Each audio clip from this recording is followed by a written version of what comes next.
සිටින්නේ හැම කෙනෙක්ම සතුටින්ද අපි හොඳ කුලසන්නාදයක් දෙමු. හාලෙලූයා. දෙවියන් වහන්සේ තාමත්ම යහපත්. මම කැමති අද උදෑසන සුදුවිවිලේ යෝග්‍ය පොතේ 37 වෙනි පරිච්ඡේදයේ 23 වෙනි පදයේ දෙසට අපගේ අවධානය යොමු කරන්න. යෝග 37 වෙනි පරිච්ඡේදයේ 23 වෙනි පදය සර්ව පරාක්‍රමන් වහන්සේ නම් අපිට සොයා දැනගන්න බැරි කෙනෙක්ය. උන්වහන්සේ පරාක්‍රමයෙන්ද යුක්තිය සම්පූර්ණ ධර්මිෂ්ඨකමෙන්ද උතුම්ම සිටිනසේක. උන්වහන්සේ පීඩා නොකරනසේක. ප්‍රේමන්ත සහෝදරයා සහෝදරිය මෙතන ලියවිලි සඳහන් කරනවා උන්වහන්සේ අපට සොයා ගන්න බැරි කෙනෙක්. දෙවියන් වහන්සේව අපිට සොයා දැනගන්න බැරිද? ලියවිලි අපිට කියනවා ස්වාමීන් වහන්සේව සොයන්න එවිට උන්වහන්සේව සම්බ වෙනවා. නමුත් මෙතන කියනවා උන්වහන්සේව සොයා දැනගන්න බැරි කෙනෙක්ය. ඇයි? දෙවියන් වහන්සේව සොයා දැනගන්න බෑ අපි දෙවියන් වහන්සේ සමග හරි සමගතාවයක් තුල නැත්නම්. අපි දෙවියන් වහන්සේ තුල හරි සමගතාවයක් තුල නැත්නම් දෙවියන් වහන්සේව සොයා දැනගන්න බෑ. දෙවියන් වහන්සේව සොයා දැනගන්න පුළුවන් දෙවියන් වහන්සේ සමග අපි හරි සමගතාවයක් තුල සිටිනවා නම් මෙතන සඳහන් කරනවා උන්වහන්සේ පරාක්‍රමෙන්ද යුක්තිය සම්පූර්ණ ධර්මිෂ්ඨකමෙන්ද උතුම්ම සිටසේක. උන්වහන්සේ පීඩා නොකරනසේක. අනේ බයිබල් පදේ ගැන රක් ගහගන්න. උන්වහන්සේ පීඩා නොකරනසේක. සමහරු මගේ කන්දේ ඇහිලා දිනවා සමහරු කියනවා හරි පීඩාව. හරි පීඩාව. නමුත් දෙවියන් වහන්සේ පීඩා කරනවද? දෙවියන් වහන්සේ නුඹව කැඳෙන්නේ නුඹට මට පීඩා කරන්නද? නැහැ. දෙවියන් වහන්සේ පීඩා නොකරනසේක. දෙවියන් වහන්සේ අපිට පීඩා කරන්නේ නැහැ. දෙවියන් වහන්සේ අපව නපුරෙන් පරීක්ෂා කරන්නේ නැහැ. එනම් ප්‍රියතර සහෝදරයා සහෝදරිය අපිට යම් කිසි පීඩා මැදින් ගමන් කරන්න සිදුවන්නේ ඇයි? මොකද ලියවිල්ල අපිට පැහැදිලිව කියනවා කැඳවූ තැනන් වහන්සේ ඇවිල්ලා විශ්වාසවන්තයි. උන්වහන්සේ අපිව කැඳෙන්නේ කෙලවර දක්වා අපිව උසවාගෙන යන පිණිසයි. මොකද උන්වහන්සේ අපිට කියනවා ඔබ ජල මැදින් ගමන් කරද්දී ජලය නුඹට ඉහළින් ගලා යන්නේ නැහැ. නුඹ ගිනි මැදින් ගමන් කරද්දී ගිනි දැල්ල නුඹට බලපවතින්නේ නැහැ. මේව කියන දෙවියන් වහන්සේ අපිව නපුරෙන් පරීක්ෂා කරන්නේ නැහැ. අද කිතුනුවා තුල තිබෙනා වූ දෙයක් තමයි යම් දෙයක් ආපෝ දෙවියන් වහන්සේ අපිව පරීක්ෂා කරනවා. දෙවියන් වහන්සේ කිසි දවසක නපුරෙන් පරීක්ෂා කරන්නේ නැහැ. එන අපේ ජීවිතය තුල අපිට යම් දේවල් තුල අපිට ගමන් කරන්න සිදුවන්නේ ඇයි? මේක ලොකු ප්‍රශ්නයක්.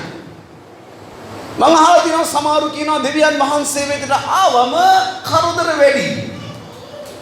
දෙවියන් වහන්සේ ලන් වෙන්න කරදර වැඩි. සමහරු කියනවා බෞද්ධිස්ම වුණාම ඔයාලට ප්‍රවේශම් වෙන්න ඔයාලට සෝදිසි එන්න පුළුවන්. සමහරට බෞද්ධිස්ම පන්තිවලදීත් මේ දේ උගන්වනවා. මේ ලියවිල්ල අනුව එවැනි දෙයක් සිදු වෙන්න බෑ. දෙවියන් වහන්සේට ලන් වෙන්න අපිට පීඩා එන්න බෑ. දෙවියන් වහන්සේට ලන් වෙන්න අපිට නපුර පැමිණෙන්න බෑ. අපි බෞද්ධිස්ම වුණාට පස්සේ අපිට පීඩා මැදින් ගමන් කරන්න සිදු වෙනවා නම් එහෙම වෙන්න බෑ.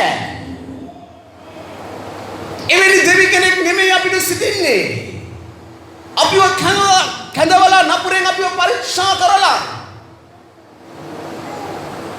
අපිව පහතට එල්ල දෙවි කෙනෙක් නෙමෙයි අපිට සිටින්නේ. ප්‍රේමන්ත සහෝදරයා සහෝදරී දෙවියන් වහන්සේට ලන් වෙන්න දෙවියන් වහන්සේ මොනවද කරන්නේ? අපිව උසස් කරනවා හොඳ පොළසන්නාදයක් දෙන්නේ. ලියවිලි කියන්නේ ඒකයි දෙවියන් වහන්සේට ලන් වෙන්න එවිට දෙවියන් වහන්සේ නොබලාට ලන් වෙනවා. යක්ෂයන් ඔබලා කෙරෙන් පලා දුවනවා. අපි දෙවියන් වහන්සේලා ලන් වෙන්න අපිට පීඩාව නම් එහෙනම් දෙවියන් වහන්සේගේ මොකක් හරි අඩුවක් තියෙනවා. දෙවියන් වහන්සේගේ අඩුවක් නැහැ. දෙවියන් වහන්සේ සර්ව බලධාරී දෙවියන් වහන්සේ. එනම් ප්‍රේමවන්ත සහෝදරයා සහෝදරිය අපි පෙරල ගමු ගලාති පොතට. ගලාති පොතේ 6 වෙනි පරිච්ඡේදයේ මෙන්න මේම සඳහන් කරනවා. වාක්‍ය ඉගෙන ගන්නා උගන්නාට සියලු යහපත් දේ දේවා. වාක්‍ය උගන්වන්නා වාක්‍ය ඉගෙන ගන්නාට සියලු යහපත් දේ දෙන්න ඕනේ. වාක්‍ය උගන්වන්නා මනුෂ්‍යගේ ජීවිතය තුළ පරාජය නම් වපුරන්නේ එනම් ඒ මනුෂ්‍යත් පරාජිතයි. අද බොහෝ දේශනා පවතින පරාජිත දේශනාවල්. අද උගන්වද්දී පරාජිත වචන උගන්වන්නේ. ඒ නිසා ඉගෙන ගන්න අයත් ඇවිල්ලා පරාජිතභාවයට පත් වෙනවා. ඒ දේශනා ආන අයත් පරාජිතභාවයට පත් වෙනවා. ඒ නිසා ලියවිලිනම් කියනවා වාක්‍ය ඉගෙන ගන්න උගන්වන්නට සියලු යහපත් දේ දෙන්න. අපි ඉගෙන ගද්දී අපි හරි දේ ඉගෙනගෙන අපි ඒ උගන්වන ගුරුවරයාට අපි ගෞරවය දිය යුතු තිබෙනවා. ඒ නිසා නම් කියනවා නොරවටෙන්න දෙවියන් වහන්සේට සතුටම් කරන්න කාටත් දෙවියන් වහන්සේට සමාදම් කරන්න බෑ. දෙවියන් වහන්සේට ලන්නෙද්දී අපිට පීඩාවල් එනවා කියලා උන්වහන්සේට සමාදම් කරන්න බෑ. දෙවියන් වහන්සේට ලන්නෙද්දී අපේ ජීවිතය තුළ මෙවැනි මාර්ග තුලින් ගමන් කරනවා කියලා දෙවියන් වහන්සේට ඇඟිල්ල දික් කරන්න බෑ. දෙවියන් වහන්සේට ඇඟිල්ල දික් කළා පළමු මනුෂ්‍යයා ආදම්. ආදම් කොහොමද දෙවියන් වහන්සේට ඇඟිල්ල දික් කළේ? දෙවියන් වහන්සේ දැක්ක ආදම් ඒ දන්නුවේනේ උදකලා විනාශ වෙනවා. සතුන් ඉන්නවා දෙදෙනා ඔන් ජෝඩු බැගින් ඔවුන් ජීවත් වෙනවා. නමුත් දෙවියන් වහන්සේගේ ස්වරූපයෙන් දෙවියන් වහන්සේගේ සමානත්වයෙන් මැව්වා මනුෂ්‍යයා උදකලා වෙලා. දෙවියන් වහන්සේ කරේ මනුෂ්‍යයා තනියම සිටීම හොඳ නැහැ. සාකාරයක් දුන්නා. බර නින්දකටපත් කරලා ඉලයට අරගෙන ඉස්ත්‍රිය නිර්මාණය කරලා දෙවියන් වහන්සේ පළමුවෙන්ම ආශිර්වාදකාර බන්ධනයේ ඇතුළත් කළා. ආදම් ඊවේ නෑ දෙවියන් වහන්සේ දැන් මගේ කල වයස හරි මට භාර්යාවක් දෙන්න කියලා. දෙවියන් වහන්සේ දැක්කා තනියම ඉන්න හොඳ නෑ. නමුත් සතුරා විසින් ඒවව පරීක්ෂාවට භාජනය කළාට පස්සේ ඒව විසින් තම ස්වාමි පුරුෂයා වන ආදම් පාපෙට පොළඹව ගත්තට පස්සේ දෙවියන් වහන්සේගේ හඬ ශබ්දය අසන්න බැරුව දෙවියන් වහන්සේට මුණ දෙන්න බැරුව ලියවිලි සඳහන් කරනවා ඔවුන් ගස් හතරේ සැඟවුණා. අදත් ඒකනේ මිනිස්සු පව් කළාම මිනිස්සු කෙලින් මුණ දෙන්නේ නැහැ. මොකද මිනිස්සෙගේ ඇස් දෙක දිහා බලාගෙන කතා කරන්න බැරි නම් මොකක් හරි එයා තුල තියෙන මොකක් හරි ඇතුලේ මොකක් හරි දෙයක්. අපිට පුළුවන්කම තියෙන නිර්භීතකම තියෙන කෙනෙක්ගේ ඇස් දෙක දිහා බලාගෙන කතා කරන්න. ඔංගස් හතරේ සැඟවුණා. දෙවියන් වහන්සේ ආනවා ආදම් නුඹ කොහෙද? මම නොකරන ආඥා කර ගහෙන් කෑවද? ආදම් දෙවියන් වහන්සේට ඇඟිල්ල දික් කරනවා. මොනවද දෙවියන් වහන්සේ කියන්නේ? ඔබ මට දුන්නා වූ ස්ත්‍රිය ඔබ තමයි මේ දේ කළේ. මම තනියම හුදකලාවේ සිටියා. ඔබ තමයි මට සහකාරයක් දුන්නේ. ඔබ දුන් සහකාරය තමයි මට මේ දේ කළේ. දෙවියන් වහන්සේ දෙවියන් වහන්සේට සරදම් කරන්න කාටවත් බෑ. ඒ නිසා කිනා නොරැවටෙන්න. ඔබ දෙවියන් වහන්සේට සරදම් කරනවා නම් ඔබ රැවටිලා ඉන්න කෙනෙක්. නොරැවටෙන්න. දෙවියන් වහන්සේට සරදම් කරන්න කාටවත් බැරිය. මක් නිසාද මිනිස්සෙක් තමා වපුරන දෙම කපා ගන්නේ. අපි හැමතිස්සෙම ප්‍රකාශ කරනවා නම් අයහපත අපි කපා ගන්න එකයි. මේ කාලේ මිනිස්සු එක තැන්වල මිනිස්සු මේවා කරන අතන රෝගී ඉන්නවා මෙතනින් රෝගී ඉන්නවා කියන්නේ. ප්‍රියදර සහෝදරයා සහෝදරියනේ ඉන්න පුළුවන්. නමුත් අපි ඒ දේ නොකිය සිටිනවා නම් හොඳයි. මොකද අපි ඒ දේවල් අපි බලාපොරොත්තු විය යුතු නැහැ.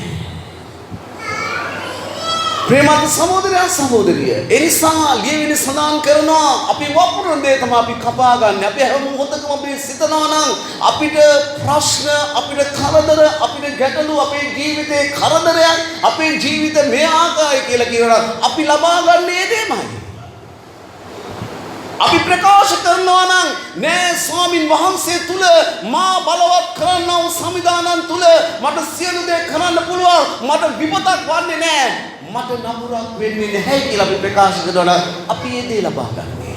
ඒ නිසා දෙවියන් වහන්සේ නපුරෙන් අපිව පරීක්ෂා කරන්නේ නෑ. අපේ මුඛයේ වචන තමයි අපිව පරීක්ෂා කරනු ලබන්නේ. ප්‍රියාදර සහෝදරයස, අපි වපුරන දේ තමයි අපි කපා ගන්නෙ. අපි යහපත කරන්න දැන ඒ නොකරනවා නම් අපිට පාපයයි. ප්‍රියාදර සහෝදරයා සහෝදරී, ඒ නිසා අපි බොහෝ ප්‍රවේශම් විය යුතුයි. තමාගේ මාංශ සඳහා වපුරන මාංශේ කුරුමීම කපා ගන්නේ ආත්මයන් වහන්සේ සඳහා වපුරන ආත්මයන් වහන්සේගේ සදාකාලික ජීවනය කපා ගන්නේ. මොකද මේ අපේ ජීවිතේ හැම දෙයකටම තිබෙනා වූ දේ තමයි සදාකාලික ජීවනය. මොකද අපේ එකම බලාපොරොත්තු ඇවිල්ලා සදාකාලික ජීවනයයි. දෙවියන් වහන්සේ උන්වහන්සේගේ මහිමෙන් සහ ගුණවන්තකමින් අපිව කැඳෙව්වේ අපිට සදාකාලික ජීවනයේ බලාපොරොත්තුව ඇතුවයි. උන්වහන්සේගේ මහිමෙන් සහ ගුණවන්තකමින් අපිව කැඳවලා අපිට දුන්නා සදාකාලික ජීවනයේ බලාපොරොත්තුව. ඒ සදාකාලික ජීවනය අපිට ලබා ගන්න පිණිස උන්වහන්සේ අපිට දීලා තියෙනවා අප විසින් සපයා ගත යුතු දේවල්. ප්‍රේමය අපි විසින් සපයා ගන්න ඕනේ. ඇදහිල්ල අපි විසින් සපයා ගන්න ඕනේ. පස්සේ ගෙදර කියලා කියවල බලන්න. දෙවෙනි පේත්‍රස් යවුම් පත්‍රයේ පළවෙනි පරිච්ඡේදයේ 4 වෙනි පදයේ ඉඳලා එතන කියනවා උන්වහන්සේ අපි උන්වහන්සේගේ මහිමෙන් සහ ගුණවන්තකමින් කැඳවලා අපිට සදාකාලික ජීවනය ඒ මහිමේ බලාපොරොත්තුව දීලා අප විසින් සපයාගත යුතු දේවල් තිබෙනවා. අපි මේ දේවල් සපයා ගන්නවා නම් එතනම සඳහන් කරනවා අපේ ජීවිතයේ කිසි දවසක කලකිරීමට පත්වන්නේ නැහැ. අපේ ජීවිතේ හැම දෙයක්ම එපා වෙන ස්වභාවයට පත්වන්නේ නැහැ. අද කිතුනවා වෙලා තියෙන්නේ කුමද? දෙවියන් වහන්සේ අපිට නපුරෙන් පරීක්ෂා කරන්නේ නැහැ. දෙවියන් වහන්සේ කියලා තියෙන ආකාරය අපි කටයුතු කරන්නේ නැහැ. ලොකු ගෙදර කියලා කියවල බලන්න. එතන සඳහන් කරනවා මේ දේවල් අපි සපයා ගන්නවා නම්, මේ දේවල් අපේ ජීවිතේ වැඩියෙන් තිබෙනවා නම් අපිව කවදාකවත් කලකිරීමකට පත්වන්නේ නැහැ. ඇයි හේතුව? අපි ස්වාමින් වහන්සේ තුල අපි ගොඩනැගිලා තිබෙන්නේ. අපි ක්‍රිස්තුස් වහන්සේගේ උස මහත් ප්‍රමාණයටයි වර්ධනය වෙලා තියෙන්නේ. පියාදර සහෝදරයා සහෝදරිය. ඒ නිසා දෙවියන් වහන්සේට සරදම් කරන්න කාටවත් බෑ. දෙවියන් වහන්සේ අපිට පීඩා කරන්නේ නැහැ. දෙවියන් වහන්සේ නපුරෙන් අපිව පරීක්ෂා කරන්නේ නැහැ. දෙවියන් වහන්සේ ලෙඩ රෝග එවලා අපිව මරණාසන්න කරන්නේ නැහැ. ප්‍රියාදර සහෝදරයා සහෝදරිය, ලියවිලි තියෙන්නේ අපිට ජයග්‍රහණය පොරොන්දුයි. ලියවිලි තියෙන ජයග්‍රහණය පොරොන්දුයි. මේවා අපි අල්ල ගන්න ඕනේ. මේවා අපි ප්‍රකාශ කරන්න ඕනේ. මේ තුලයි අපි සිත ගන්න ඕනේ. කිතුනවා කියන්නේ මොන තරම් ජයග්‍රහයක කෙනෙක්ද? මොන තරම් ජයග්‍රහයක කෙනෙක්ද කිතුනවා කියලා කියන්නේ? අද කිතුනවාට මේ ජයග්‍රහණය නැති වෙලා තිබෙන ඇයි හේතුව? මනුෂ්‍යගේ මනස තුල ක්‍රියා කරන්නේ දෙවියන් වහන්සේගේ වචනේ තිබෙන ජයග්‍රහණය නෙමෙයි. පරාජිත සිතුවිලි. පරාජිත සිතුවිලි. පියාදර සහෝදරයා සහෝදරිය. ඒ නිසා දෙවියන් වහන්සේ අපිව උන්වහන්සේගේ ප්‍රමිතියට ගෙන එන පිණිස සමහර අවස්ථාවල දෙවියන් වහන්සේ අපිට සමාන දේවල් තුල ගමන් කරන්න සිදු වෙනවා. නමුත් නපුරෙන් පරීක්ෂා කරන්නේ නැහැ. අපේ ජීවිතය අදාහ ගන්න. මොකද ලියවිල්ල හොඳ උදාහරණයක් තිබෙනවා. ලියවිල්ල හොඳ උදාහරණයක් තියෙනවා එලිෂා වක්තුරගේ කාලෙදී. අපි පෙරලා ගමු දෙක රාජාවලිය පොතට. දෙක රාජාවලිය අපි 4 වෙනි පරිච්ඡේදයේ එමු. දෙක රාජාවලිය 4 වෙනි පරිච්ඡේදයේ සඳහන් කරනවා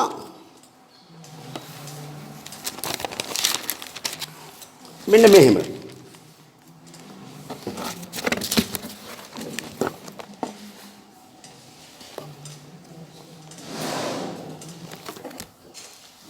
දෙවියන් වහන්සේගේ වචනෙන් සඳහන් කරනවා මේ එලිෂා අනාගතවක්තුරගේ කාලෙදී එක සුමේමි කියලා ස්ත්‍රියක් ඇගේ ස්වාමි පුරුෂයාට ඉඳන් කියනවා මේ අප අතරේ නිතර අප ළඟින් ගැවසෙන්නා වූ අප ළඟින් යන්නා වූ මේ මිනිස්සු ඇවිල්ලා දෙවියන් වහන්සේගේ මිනිස්සෙකු බව පේනවා. ඒ නිසා ඇයගේ ස්වාමි පුරුෂයාට යෝජනාවක් කරනවා. අපි පොඩි කාමරයක් හදලා අපි ඇඳක් තියලා අපි මේසයක් තියලා අපි කුප්පි ලාම්පුවක් තියලා අපි ඒක සූදානම් කර තිබුමු මේ දෙවියන් වහන්සේගේ මිනිසයා ආවම එයි නතර වෙන්න.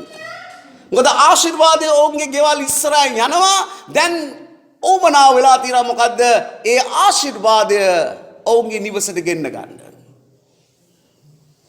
ඉතින් දැන් ඒ ආකාරයෙන් කටයුතු කළා. එලිෂා ආපු හැම මොහොතකම එලිෂාගේ සේවකයා වන ගියාසි සමග ඒ කාමරේ නවාතැන් ගත්තා. දැන් එලිෂා ගියාසිට කතා කළේ නම් කියනවා මේ ස්ත්‍රිය අප ගැන ගොඩාක් වෙහෙසෙනවා. ඒ නිසා ඇගෙන් ගිහිල්ලා අහන්න නුඹ වෙනුවෙන් රජතුමාට කතා කරන්නද? නුඹට කල යුත්තේ මොකද්ද? නුඹට යුක්තිය සිදු වෙන්න ඕනේද? ප්‍රියාදර සහෝදරයා සහෝදරිය. නමුත් ඇය ඉඳන් කිව්වා ගියාසි කියලා හදි මුකුත් එපා. නමුත් ගියාසි ඉඳන් කියනවා ඇගේ ස්වාමි පුරුෂයා මහලුයි. විවාහ වෙලා ගොඩාක් කල් දරුවෝ නැහැ. ඒ නිසා ඇයට දරු සම්පතක් අවශ්‍යයි. එලිෂා ඉඳන් කියනවා ඇයට එන්න කියන්න. ඇය ආවම දෙවියන් වහන්සේගේ මිනිසයා වන එලිෂා ඉඳන් කියනවා හාවල් අවුරුද්දේ අහවල් දවසේදී නුඹ දරුවෙකු ප්‍රසූත කරනවා. ප්‍රියාදර සහෝදරයන් සහෝදරි නමුත් මේ ස්ත්‍රිය කුමක්ද කිව්වේ? මේ ස්ත්‍රිය නම් කිව්වා දෙවියන් වහන්සේගේ මිනිසය නුඹගේ දාසියට බොරු නොකියන්න.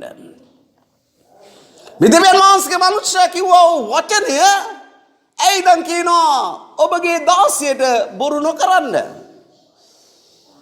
නමුත් එලිෂා කිව්ව ආකාරයට කුමක්ද සිදු වුනේ? ඒ කියපු දිනේ දරුවා වැඩුණා. දරුවව ලැබුණා. දරුවා දැන් ලොකු මහත් වුණා. අවුරුදු 12ක් පමණ වයසයි. කුමක්ද සිදු වුනේ? දරුවා අසනීප වුණා. දරුවා අසනීප වෙලා ඒ දරුවගේ තාත්තා නම් කියනවා මව ගාවට ගෙනියන්න. ඒ සුනේ ස්ත්‍රිය ගාවට. ඒ ස්ත්‍රියගේ ඇලේදී කුමක්ද සිදුනේ? ඔඩොක්කුවේදී ඒ දරුවාගේ උස්ම ටික ගියා. ඒ කුමක්ද කළේ? ඒ දරුවාව එතනින් තියලා ඒගේ ස්වාමි පුරුෂයා නම් කියනවා කරත්තේ සූදානම් කරන්න දෙවියන් වහන්සේගේ මිනිසයව කන්දේ ඒ දෙවියන් වහන්සේගේ මිනිසයව මුණ ගැසෙන්න යන්න. ඒගේ ස්වාමි පුරුෂයා නම් කියනවා අද ඇවිල්ලා අමාවක දවසක් නෙමෙයි. අද ඒ කන්දේ දෙවියන් වහන්සේගේ මිනිසයව මුණ ගැසෙන දවස නෙමෙයි. නමුත් ඇය කරත්තේ සූදානම් කරගෙන ඇය ගියා දෙවියන් වහන්සේගේ මිනිසයා වන එලිෂාව මුණ ගැසෙන්න. ඇය ගිහලා කුමක්ද කිව්වේ? ඇය ගිහලා ඉඳන් කිව්වා මම නුඹගෙන් දරුවෙක් ඉල්ලුවේ නැහැ. නුඹයි මට කිව්වේ දරුවෙක් දෙනවයි කියලා. නමුත් මම ඒ වෙලාවේ නුඹට කිව්වා දෙවියන් වහන්සේගේ මිනිසය නුඹගේ දාසියට බොරු කියන්න එපා. ඒ නිසා මේ දේ සිදු වෙලා තිබෙනවා. නමුත් එලිෂා ඉඳන් කියනවා ඇය ශෝකිව සිටිනවා. දෙවියන් වහන්සේ මගෙන් සගවලා ඇයට මේ දේ සිදු වුණේ කොහොමද? එලිෂා කොහොමද කරන්නේ? ගියාසිට ඉඳන් කියනවා සැරයටියක් යාඥා කරලා මේක ගිහිල්ලා දරුවාගේ මූණට තියන්න. නමුත් ඒ දේ සිදු වුණේ නැහැ. දරුවා සනීප වුණේ නැහැ. නමුත් එලිෂා ගිහිල්ලා දරුවාගේ ඇඟට ගොඩ වෙලා මුකේට මුකිය තියලා නහයට නහය තියලා යාඥා කරද්දී දරුවාගේ ශරීරයේ උණුහුම් වුණා. දරුවාට පණ ආවා. ප්‍රියාදර සහෝදරයන් සහෝදරිය දරුවාව ඒ ස්ත්‍රියට බාර දුන්නා. අපේ ජීවිතය තුල දෙවියන් වහන්සේ නපුරෙන් අපිව පරීක්ෂා කරන්නේ නැහැ. සමහර දේවල් තියෙනවා අපේ ජීවිතේ සැඟවිච්ච පොඩි දේවල් අපි පසුතැවිලි වෙලා නැහැ. අපේ ජීවිතේ සමහර දේවල් තියෙනවා අපි හදාගත්තේ නැති කාරණාවල්. ඒ දේවල් එක්කලා අපිට ක්‍රිස්තුස් වහන්සේගේ දෙවෙනි ඊමේදී වලාකුළුවේදී උන්වහන්සේව සම්මුඛ වෙන්න බෑ. දෙවියන් වහන්සේ අපිට අවස්ථාව දෙනවා මේ දේවල් අදහගෙන දෙවියන් වහන්සේ සමග සම්බන්ධ වෙන්න. දෙවියන් වහන්සේ නපුරෙන් පරීක්ෂා කරන්නේ නැහැ. සමහර දේවල් තියෙනවා දෙවියන් වහන්සේ අපේ ජීවිතේ අපිට අමතක වෙච්ච දේවල්, අපේ ජීවිතේ පසුතැවිලි නුණු දේවල්, අපේ ජීවිතේ කාරණාවල් හදාගත්තු නැති දේවල් ඒව අදාගන්න පිණිස දෙවියන් වහන්සේ අපිට අවස්ථාව දෙනවා. මේ සුනෝමි ස්ථිර දෙවියන් වහන්සේ දුන්න අවස්ථාවක්. මොකද්ද අවස්ථාව? දෙවියන් වහන්සේගේ මනුෂ්‍ය කිව්වා වචනය. ඇය කිව්වා මේක බොරුවක්, බොරු කියන්න එපා. අපි සමහර දේවල් අපි හිතන්නේ නැහැ. අපි සමහර දේවල් හිතන්නේ නැහැ. අර මොරිබා විවාදය අපි ඒ වගේම දකිනවා ගණන් කතාවේ 11 වෙනි පරිච්ඡේදය තුල මීරියම්ගේ ජීවිතේට කුෂ්ඨය ආපු ආකාරය. මොකද මෝසෙස් ඇවිල්ලා දෙවියන් වහන්සේ කැඳෙව්වා දෙවියන් වහන්සේගේ මිනිසයා. මෝසෙස් දෙවියන් වහන්සේගේ මිනිසයා. නමුත් දෙවියන් වහන්සේගේ මිනිසයා මොනවාද කරන්නේ? ඌෂ් ඉස්රියක් සරණ පාවා ගත්තා. මොකද ඒ වන විට ඔව් කසාද බැඳලා හිටියා කාවද? යෙත්‍රෝගේ දුවව. යෙත්‍රෝගේ දුවව කසාද බැඳලා හිටියා. දැන් ඌෂ් ඉස්රියක් සරණ පාවා ගත්තා. මෝසෙස්ගේ අක්කා වන මීරියම් මේකට විරුද්ධ වුණා. මොකද සාධාරණයි අක්ක කෙනෙකුට මල්ලි කරන දෙයකට විරුද්ධ වෙන්න අයිතිය තියෙනවා. විරුද්ධ වුණා. නමුත් ඒ විරුද්ධ වීම තුළ දෙවියන් වහන්සේ මොනවද කියන්නේ? මීරියම්ට ඉඳන් කියනවා නුඹ මගේ සේවකයාට විරුද්ධව කතා කරන්න බය නුනේ මොකද? ඔවුන්ගේ නම සම්මුඛ වීමේ කූඩාරම ඉදිරියට. ක්‍රියාදර සහෝදරයා සහෝදරිය එතන තමයි මීරියම් කුෂ්ඨ රෝගියෙක් වුණේ. නුඹ අර නික්මියාම ගමනේ බයිබලයේ පිටිපස්සේ තියෙන සිටියම කියවලා බලන්න. මොකද අපේ ජීවිතය තුළ දෙවියන් වහන්සේ නපුරෙන් අපිව පරීක්ෂා කරන්නේ නැහැ. සමහර දේවල් තියෙනවා අපේ ජීවිතයේ සැඟවිච්ච දේවල්, අපටත් මතක නැති දේවල්. මම එක දවසක් යනවා ගල්කිස්ස දේශනා කරන්න. කිස් රිවයිවල් චර්ච් එකට. ඊට දවසක මට මේ කාරණාව දෙවියන් වහන්සේ මට මරදාන්දි මතක් කළා. මම ඉස්සර වැඩ කළා කියලා මම මේ ෂොප් එක පටන් ගත්තේ. මම දවසක් ඒ අයිති එක්කෙනාට යම් දෙයකට මම යාට හිතරි දෙන්න යම් දෙයක් කිව්වා. ගොඩක් කල් මම ගැලිමුලා බලත් ගොඩක් කල්. නමුත් දෙවියන් වහන්සේ මට මේ දේ මතක් කළා. නුඹ මේ කාරණාව හදාගෙන නැහැ. පුංචි බරලේ ෂොප් එක තියෙන මම ඉතින් තමයි යන්නේ. එදා ඊට දවසේ කැරලා මං ගියා එතනට. මං ගිහලා කිව්වා බිමල් ඔයාට මතකද? අවුරුදු ගාණක්. මම දවසක් වාගේ හිතරි දෙන්න මේ වගේ කතා කළා. ඌට මතකත් නෑ. මං කො මට දැන් දෙවියන් වහන්සේ මට ඒ දේ මතක් කළා. මට සමා වෙන්න. මම ඒ කාරණාව හදාගත්තා. මං හදාගෙන තමයි මං ගල්කිස්සට ගියේ දේශනා කරන්නේ. ක්‍රියාදර සහෝදරයන් සමහර දේවල් තියෙනවා අපේ ජීවිතයේ සැඟවිච්ච දේවල්. නමුත් දෙවියන් වහන්සේ සමහර අවස්ථාවලදී මේ දේවල් අපිට එලිදරව් කරනවා. මේ එලිදරව් කරන මොහොතේදී අපි යටහත් වෙලා අපි දෙවියන් වහන්සේ තුල කීකරු වෙලා අපේ කාරණාව අපි හදා ගන්න ඕනේ. මොකද දෙවියන් වහන්සේ අපිට මේ දේවල් මතක් කරන්නේ ඇයි? අපිට මේ දේවල් මතක් කරන්නේ අපිට ආදරය නිසා. නමුත් දෙවියන් වහන්සේ නපුරෙන් අපිව පරීක්ෂා කරන්නේ නැහැ. ඒ සුනේමි ස්ත්‍රියව දෙවියන් වහන්සේ නපුරෙන් පරීක්ෂා කළේ නැහැ. ඇයට යම් දෙයක් මතක් කරලා දුන්නා. දෙවියන් වහන්සේගේ මිනිස්සයා කිව්වා වචනය ඇය බොරු කරන්න උත්සාහ කළා. නමුත් ඒ මිනිස්සයා දෙවියන් වහන්සේගේ මිනිස්සයා කියපු දේ ඉෂ්ට වුණා.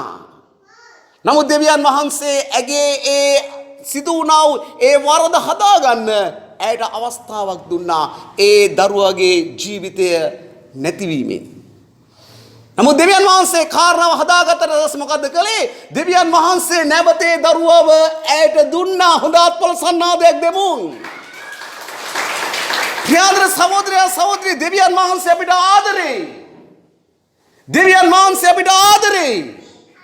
දෙවියන් වහන්සේ අපිට ආදරේ නිසා තමයි දෙවියන් වහන්සේ අපට මඟ පෙන්වන්නේ. ඒ නිසා අපි හැම මොහොතකම අපි දෙවියන් වහන්සේ අපිව නපුරෙන් පරීක්ෂා කරන්නේ නැහැ. නමුත් දෙවියන් වහන්සේ අපිට යම් යම් දේවල් අපිට උගන්වමින්, අපිට මතක් කරමින් අපේ ජීවිතය හරිගස්සාගෙන ඉදිරියට යන්න දෙවියන් වහන්සේ අපිට අවස්ථාව දෙනවා. ඇයි හේතුව?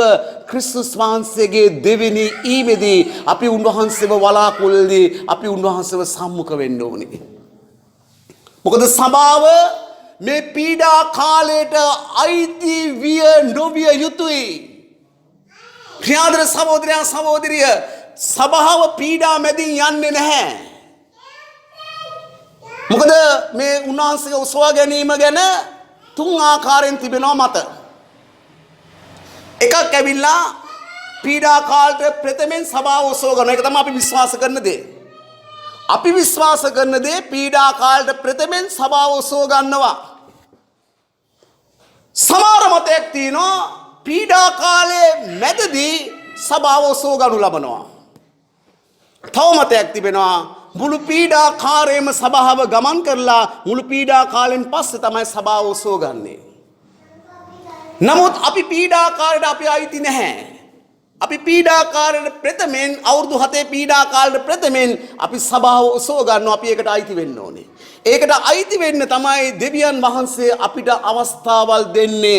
නොරැවටෙන්න දෙවියන් වහන්සේට සරදම් කරන්න කාටත් නොපුළුවන. ඒ නිසා ප්‍රියාදර සහෝදරයා සහෝදරි, දෙවියන් වහන්සේ අපේ ජීවිතේ මතක් කරන දේ, දෙවියන් වහන්සේ අපිට කියන දේ, අපි දෙවියන් වහන්සේට කීකරුව, අපි දෙවියන් වහන්සේට යටාත්ව අපි ඒ දේ කළ යුතුව තිබෙනවා.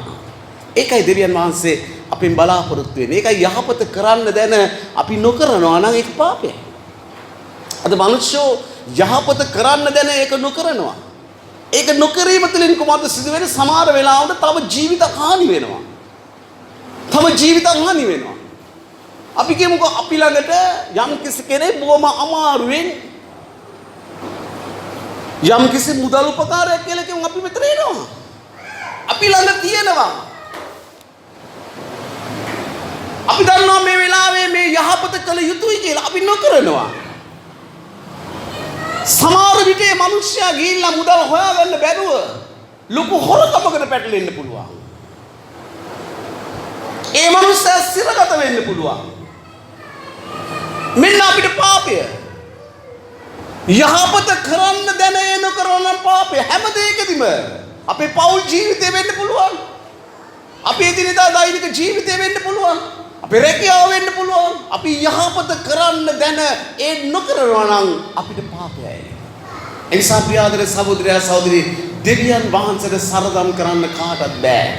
ඒ නිසා දෙවියන් වහන්සේ අපිව නපුරෙන් පරීක්ෂා කරන්නේ නැහැ. එවැනි කුරීරු දෙවි කෙනෙක් නොවේ අපිට සිටින්නේ. බයිබලයේ සඳහන් කරන්නේ උන්වහන්සේ අනුකම්පාවෙන් පූර්ණ,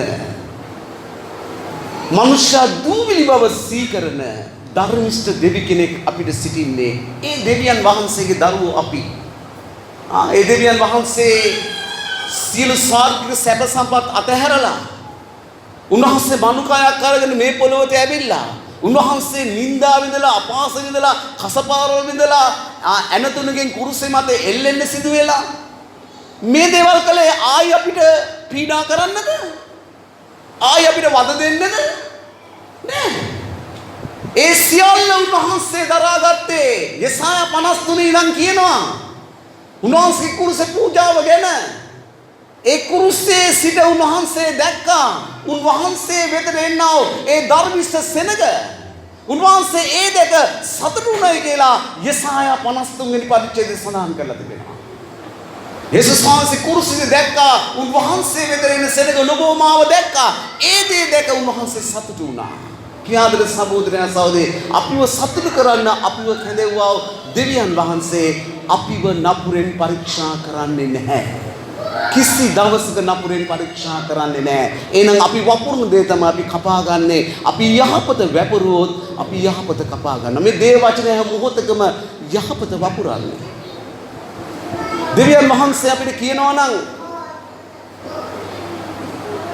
නික්මයන් පොතේ 15 වෙනි පරිච්ඡේදයේ 26 වෙනි පදේ මෙතන තමයි දෙවියන් වහන්සේ පළමුවෙන්ම යෝවා රාෆා කියලා උන්වහන්සේ ප්‍රකාශ කළේ. ඊශ්‍රායල් ජනතාව මිශ්‍ර දේශේ නම් ඔවුන් කාන්තාර ගමනේදී ශූර් කියන වනාන්තරයට ආවා. බයිබලයේ සඳහන් කරනවා දවස් 3ක් ඔවුන්ට වතුර නැහැ. නමුත් ඊට පස්සේ උන්ට වතුර හම්බ වුණා. නමුත් ඒ වතුර බොන්න විදියක් නැහැ. ඒ වතුර තිත්තයි. අර සින්දුවල් තියෙන්නේ සවුර මොටද දිය දෝතක් බොන්න බැරි. අපේ රට වටේ මුහුද තිබුණත් ඒ මුහුදෙන් වතුර ටිකක් බොන්න බෑ. ඒ හේතුව ලුණු. ඔවුන්ට වතුර ලැබුණා. නමුත් වතුර බොන්න විදියක් නැහැ. වතුර තිත්තයි. ඔවුන් දෙවියන් වහන්සේට යාඥා කළා. දෙවියන් වහන්සේ යාඥා කළාම දෙවියන් වහන්සේ උන්ට ගසක් පෙන්නුවා. ඔවුන් ගහේ අත්තක් කඩලා ඒ වතුරට දැම්මා. කොහොමද සිදුනේ වතුර මීරි වුණා. ඔවුන් ඒ ස්ථානට මාරා කියලා නම තැබුවා. එතනින් සඳහන් කරනවා දෙවියන් වහන්සේ ඔවුන්ට පනතක්ද දෙවියන් වහන්සේ ඔවුන්ට නියෝගයක්ද දුන්නා. මොකද්ද උන්වහන්සේ දුන්න පනත සහ නියෝගය? උන්වහන්සේ කියනවා බලා මාගේ හඬට ඕනෑකමින් හැවුම්කන් දී මාගේ ආඥාවල් ශික්ෂාවල් රක්ෂා කරන්නේ නම් මිසරවරු පිට පැමිණු රෝග වලින් එකක්වත් නුඹලා අපිට නුකුණවන්නේ නෙමෙයි. මක් නිසාද මම වනායේ නුඹ සුව කරන දිව්‍යන් වහන්සේ. අර වීතිය කතාවේ 28 තියෙන්නේ මිසරවරුන්ට පැමිණෙන දේවල්. ඔබ ගෙදර ගිහලා කේවල් බලන්න. ඒ දෙවියන් වහන්සේගේ දරුවන්ට අයිති දේවල් නෙමෙයි. දෙවියන් වහන්සේගේ දරුවන්ට අයිති දිව්‍යමය සුවය, දිව්‍යමය රැකවරණය, දිව්‍යමය ආශිර්වාදය. උන්වහන්සේගේ හඬට ඕනෑකමින් හැවුම්කන් දීලා උන්වහන්සේගේ ආඥා ශික්ෂාව ආරක්ෂා කරනවා නම් මිසරවරු පිට පැමිණි රෝග වලින් එකක්වත් මම නුඹලා අපිට නොබොනවා නෙමෙයි. මිසරවරු කියන්නේ ලෝකේ මිනිස්සු පිට පැමිණෙන භයානක රෝග දෙවියන් වහන්සේගේ දරුවන්ට වැළඳෙන්නේ නැහැ. හොඳ ප්‍රසන්නාදයක් දෙමු. අපි ජයග්‍රාහක සෙනගක්. අපි ජයග්‍රාහක සෙනග.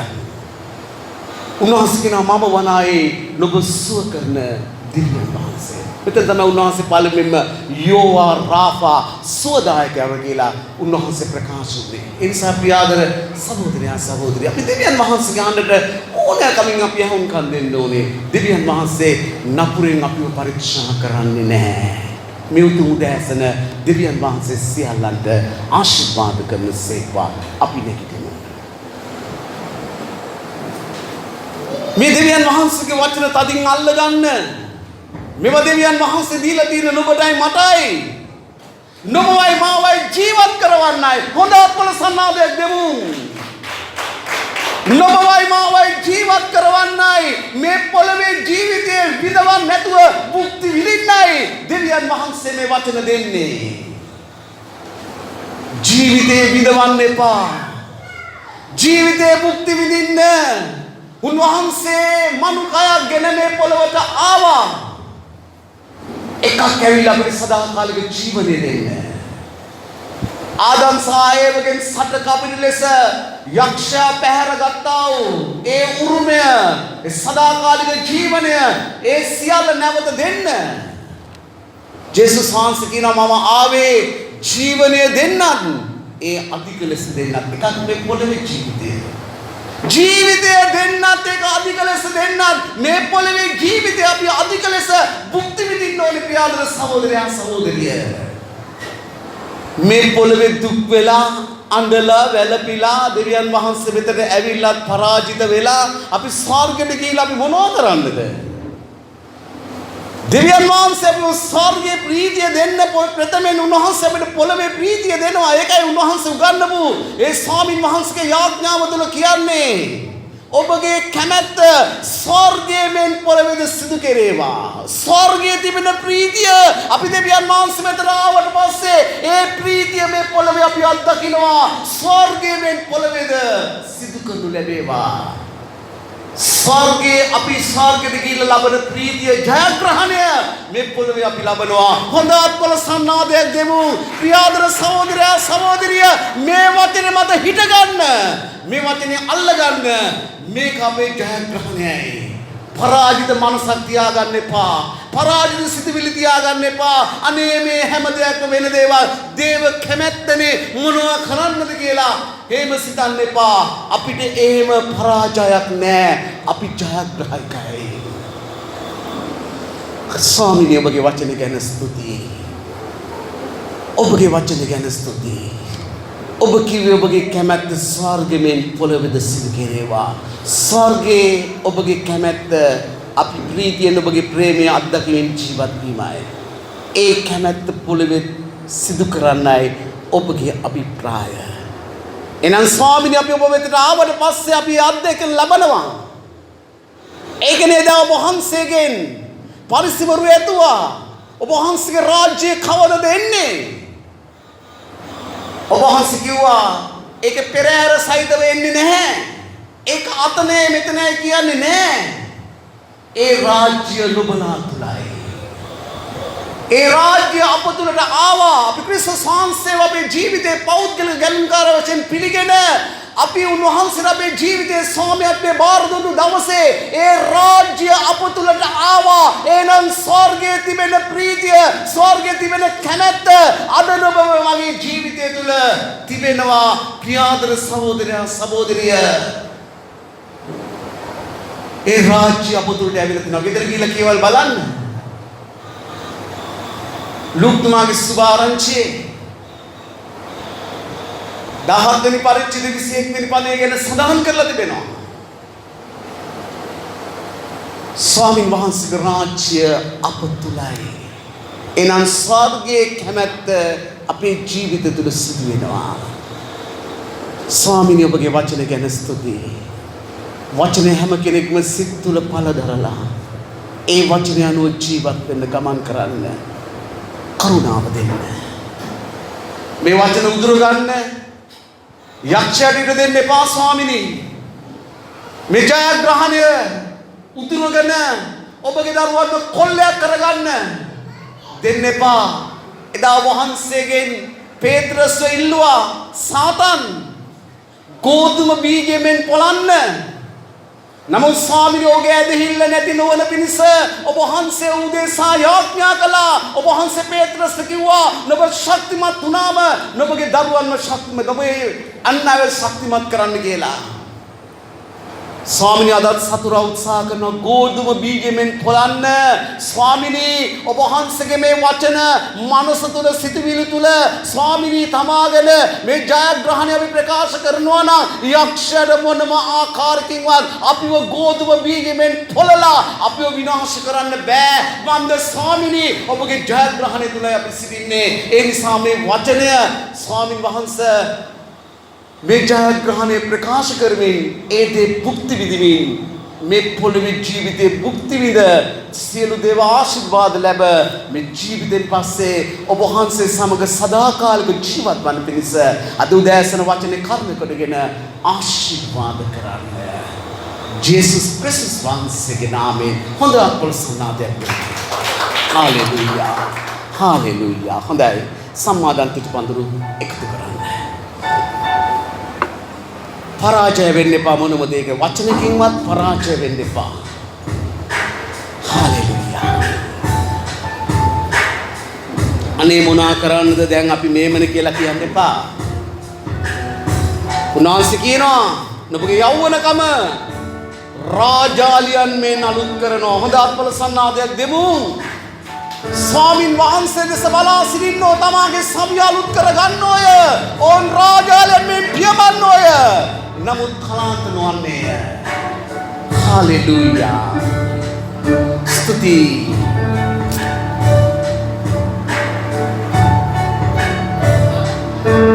එක් දෙයක් පිළිගන්න ස්වාමීනි. දන්නවද?